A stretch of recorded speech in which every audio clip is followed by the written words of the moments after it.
Hi Carmela, do you feel self-inquiry was a big part of your shift? Trying again to hear your experience of it. No, I never did self-inquiry as such. I did self-inquiry when the teachers did it when they were talking. But I didn't actually do it. What I did was I would listen to the energy of the speaker and I would vibrate in the presence of it. The I am. I was always more the I am person. Now I know that the self-inquiry people would say there's something beyond the I am, but that's not true. There is this consciousness and the I am, and they are presence, this empty looking and the I am, but one isn't prior to the other. There is nothing and there is everything, and everything is the I am, and consciousness is the nothing. And they're actually like bridges between the nothing and the everything, and the I am is the love and the consciousness is the empty looking at everything. And the consciousness is in present. So when the teacher spoke, I was using them to be really, really present, not the personality structure, but to fall back into my presence beyond the personality structure, to remember who I truly was. So I used them like that. And not all teachers, there were a lot of teachers that didn't happen with. Just with the teachers that it did happen with, I used them. And then, I listened. I looked at my personality structure. I balanced Lisa. Lisa was a little crazy, quite sane as well, like very mature and sane in lots of ways, but also could be have very overwhelming emotions and had a temper. And a temper always sucks, because if you're a grumpy person, you can get away with it. You can just be grumpy in the corner, you can be silent. But if you've got a temper, you then affect people and you upset other people. Grumpy people upset other people, but not that much. People with a temper, they get told off. So I had to do work on the temper. And that is a huge, huge change in my personality structure. I used to have lots of tempers, not lots, but, a fair amount. I don't know what it is compared to other people. Whereas now I have very few tempers in comparison to what I had in the past. I can get annoyed. It always tends to be about boundaries when I get annoyed. But that really changed a lot. That was a big one. That changed in my personality structure.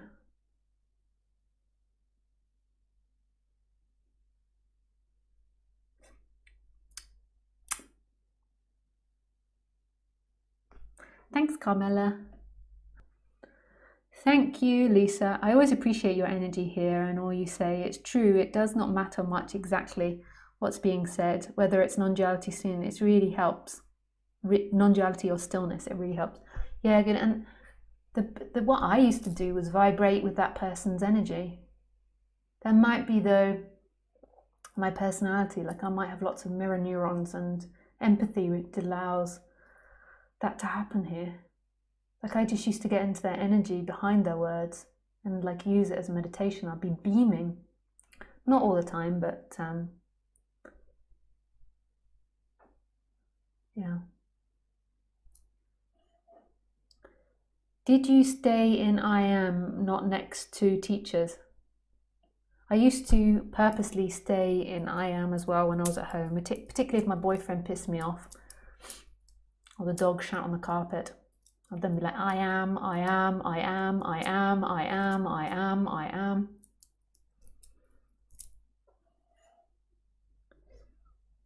Hi Lisa, can you please talk more about the absolute and the I am? How does what is know itself? Because the I am and consciousness are the same thing, actually. They're not separate.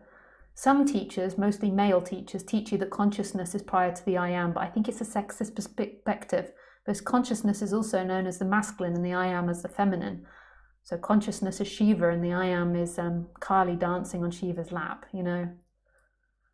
It's not actually true. The I am is everything and the consciousness is nothing, wisdom, and they go together, like the yin and yang sign. The I am is the love and the consciousness is the emptiness, the wisdom, the witness. That is who you are, is those two things. And they're nothing and everything. They're emptiness and fullness simultaneously. In fact, when you really, really collapse back into who you truly are, it even goes beyond any concept of consciousness and the I am. It is just, life is simply experiencing itself, and consciousness and I am are totally irrelevant. It's life, it's all things that are experiencing itself. I am is all things, it's love, and the consciousness is all things, because where is consciousness? You think you're conscious of me, but this isn't true. Consciousness is the appearance of all things. It's only a thought that says, I'm consciously looking at things. Actually, things are appearing and they are conscious. That is where consciousness is, in the appearance of things. So at the end of the day, the I am and the consciousness become redundant, and all you can say is all there is what is. Life is experiencing itself, and life is empty and full simultaneously. It's experienced by nothing, but yet it is everything. There is no boundary between that nothing and that everything. Everything is experiencing itself as nothing. Pretty deep shit.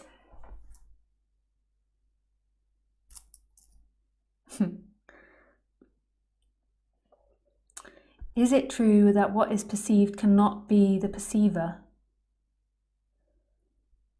What do people mean by resting in being? It seems like no matter how quiet I get, I'm still perceiving something, even if it's really subtle. Thank you, blows my mind. Yeah. You are perceiving something, but something is perceiving that person that feels like it's perceiving something. And that something that's perceiving the person that feels like it's perceiving something is absolutely still. Can't claim anything. It can't say, I'm perceiving the character. It just is perceiving the character. It just is perceiving everything. It just is.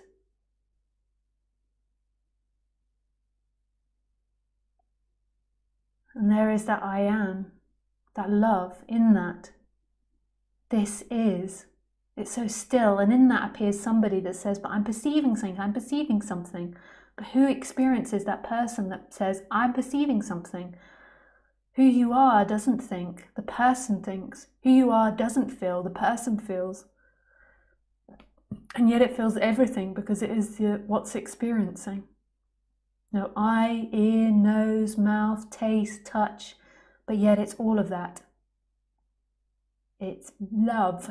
It's love. It's beautiful.